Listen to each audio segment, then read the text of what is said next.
শুভ দুপুর বন্ধুরা। আজকে আমাদের ওল আলু দিয়ে জ্যান্ত শোল মাছের ঝোল হবে। তা আমি এখানটা ওলটা আলুটা কেটে নিয়েছি। রান্নাটা করার জন্য আমি এখানটা সব কিছু মশলা নিয়ে নিয়েছি আর মাছ নিয়ে নিয়েছি। একটা পেঁয়াজ আর আদা একসাথে বেটেছি, শুকনো লঙ্কা বাটা, একটা টমেটোকে পেস্ট করে নিয়েছি, জিরে ধনে গোলমরিচ একসাথে বেটেছি, একটা তেজপাতা, গরম মশলা, কাঁচা লঙ্কা নিয়েছি আর মাছটাকে ভালো করে ধুয়ে লবণ হলুদ মাখিয়ে নিয়েছি। এখন রান্নাটা করে নেব। ওলটা আলুটা একটুখানি লবণ দিয়ে আমি একটু ভাপিয়ে নেব। হালকা ভাপিয়ে নিয়েছি, এখন নামিয়ে নেব।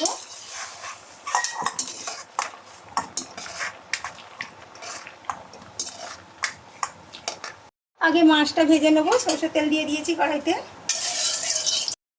তেল গরম হয়ে গেছে, মাছগুলো ভেজে নেব।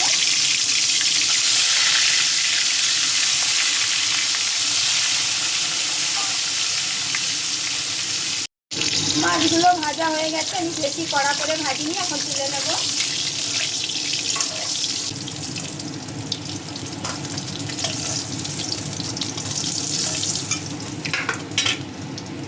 এই তেলের মধ্যে সেদ্ধ করে রাখা ওল আর আলুটা ভেজে নেব।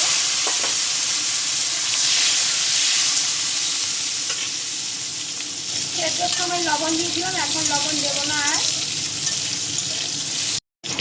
আলু আর ওলটা ভাজা হয়ে গেছে, তুলে নেব।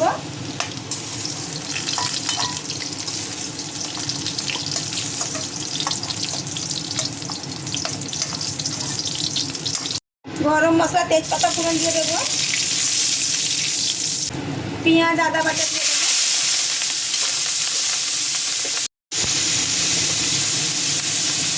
লঙ্কা বাটা দিয়ে দেবো।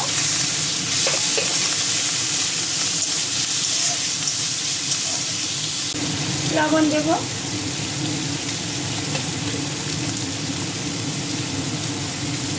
হলুদ,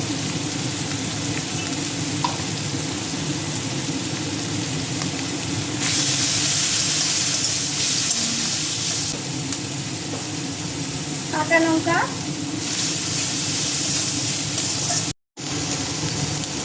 টমেটোটা দিয়ে দেবো।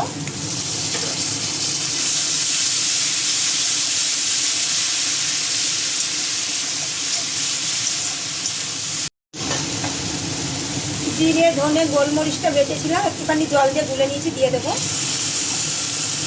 বাকিটা দিয়ে একটু জল দিয়ে দেবো।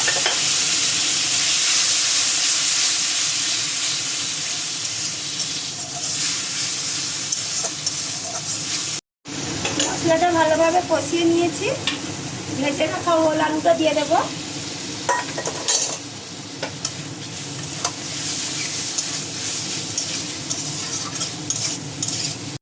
অল্প করে চিনি দেব।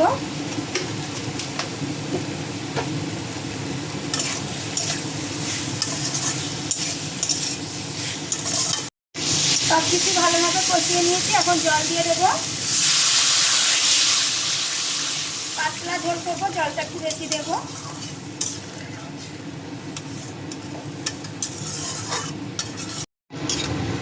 ওল আর আলুটা সেদ্ধ হয়ে গেছে ভালোভাবে, এখন মাছটা দিয়ে দেবো।